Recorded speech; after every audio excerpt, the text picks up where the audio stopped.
Hey everyone, welcome to week 14 of online ENG 1060 during the coronavirus with me.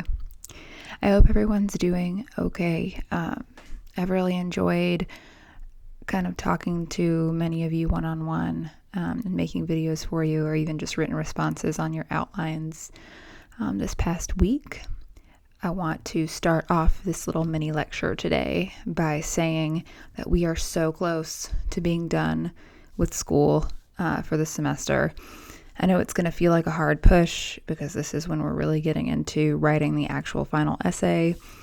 And I know from talking to many of you that you've got so much stuff competing for your attention. So thanks for hanging in there. I know it's ridiculous that we have to have some kind of academic integrity, like in the context of all this. Like, it's really bumming me out, but I hope that you all could just push through and get credit for this so you can check it off your list, and then hopefully we will have learned something in the big picture about making this better and easier for you. But thanks to all of you that are doing kind of essential work outside your home, and be careful, okay?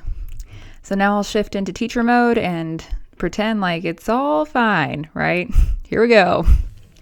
Okay, so week 14, meaning we really have week 15, week 16, and then finals week, and then we're done, okay? You can do it. Almost done.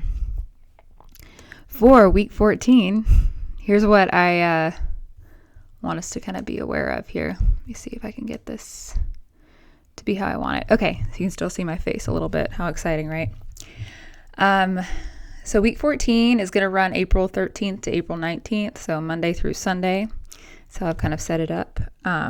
Before watching this lecture, would love for you to have read chapter 32 in the Norton, which is on getting response and revising. That's pages 348 to 355.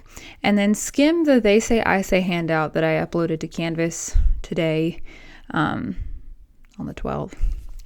Because all of that's going to be little tiny syntactical templates for you to help you write effectively and help you with your wording. You don't have to read it and retain it just yet. It's really a resource sheet, but I am going to talk about it a little bit. Okay, week 14. Yay, here we go. In this little lecture this week, I'm going to start with kind of talking about general responses to your outlines and remind you of some resources real quick. So I'll start with that. I want to show you the They Say, I Say templates and kind of give you a couple comments from my perspective on those. Warn you of some common quotation problems. Walk through, I know it's going to be a little bit kind of boring, but I'm going to try to kind of go through it just so you know that you have access to your in-text citation rules through Purdue OWL. I know that what you've often been taught in high school like sticks with you longest, but things are kind of different than just sticking URLs in parenthetical citations. So walk through that with me, especially if you don't feel super comfortable about what is supposed to go in the parentheses. And then I'll make sure that you feel good about what you need to do for week 14's discussion board, because you do have a draft due of your essay at the end of this week. Yay.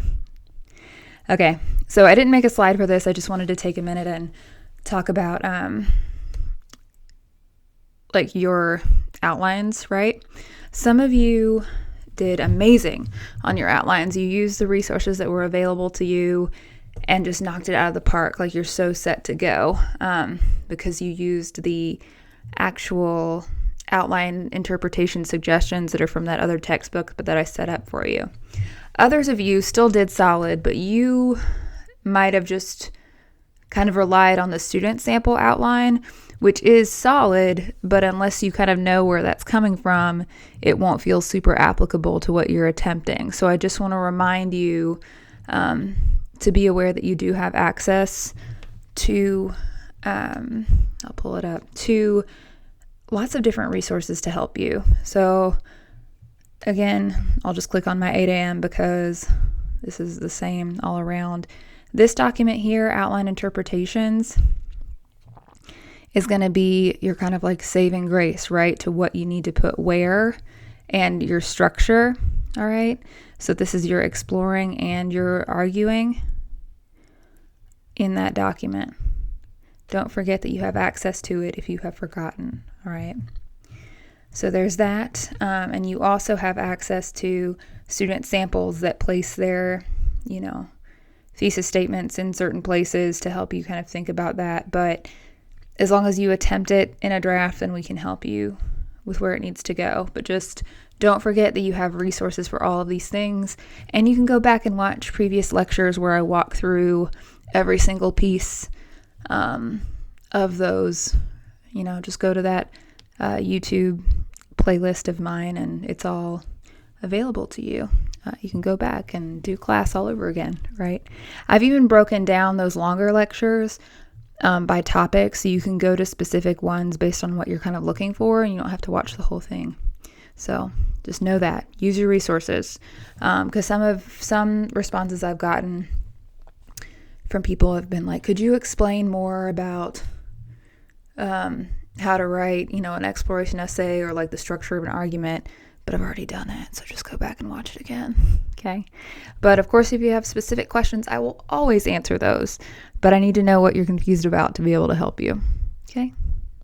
Okay, cool, great. Up next, I want to show you the They Say, I Say document that I'm going to have you look at. It is on Canvas under week 14. There was a book, or there is a book called They Say, I Say, which I know when I taught out at Oregon, we actually used to get students to buy because it had a lot of cool suggestions for syntax and wording and how things should look sentence-wise. But this little handout does the work of calling attention to kind of the setup of what you might need. So I would love for you to look this over. Because it does show you kind of where everything needs to be and what commas need to be there and how to set up your quotation mechanics, okay? Use it, okay? It's a guideline. Then I wanted to call attention to just a couple of things which get a little funky. I want you to be careful with the suggestion of standard views on this template, okay? You see you have examples of Americans today tend to believe that, or common sense seems to say that, it is often said that many people assume that introducing standard views could be important, but I want you to make sure that they're actually standard views, okay? And not just kind of like a naysayer view or something that you even assume. Like, make sure it's actually standard, because that's been a problem in the past for students of mine, is introducing something where when I read it, I go like, I don't think that, what's going on? So make sure the views are standard. Also, I want you to be aware of when Graff and Birkenstein suggest to use the word that. If you're introducing what an author says and you're paraphrasing, using the word that is completely appropriate, okay? All that's set up here.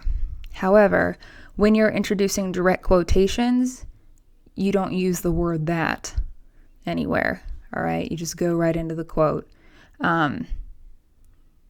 except for this one, but I don't like that. Normally, when you have any kind of setup, you're not using the word that unless it's a paraphrased, non-quoted piece, okay? That's what I wanted to call attention to. I also wanted to call our attention to the fact that every time you introduce a quotation, you're not setting it up from the perspective of like the article speaking itself. Like it says, like the article says that it's doing this. It's always from the voice of the author or the authors. So you should never be using it as speaking. Unless you're claiming something from the perspective of an organization, but even then that gets kind of funky because there are people behind it. Make sure that the article isn't speaking, because there's always a person writing it. So there's no it says, it states. It's always he, she, they say, right? Also, there's no obviously.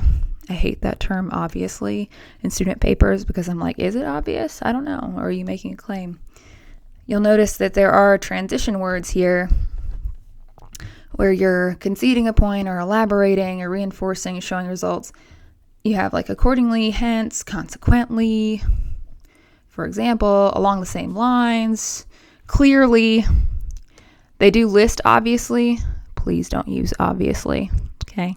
Please don't, because it's something that maybe you could use later when you've developed as a writer, but at this age right now with the stuff that we're working with, let's just cut obviously, all right?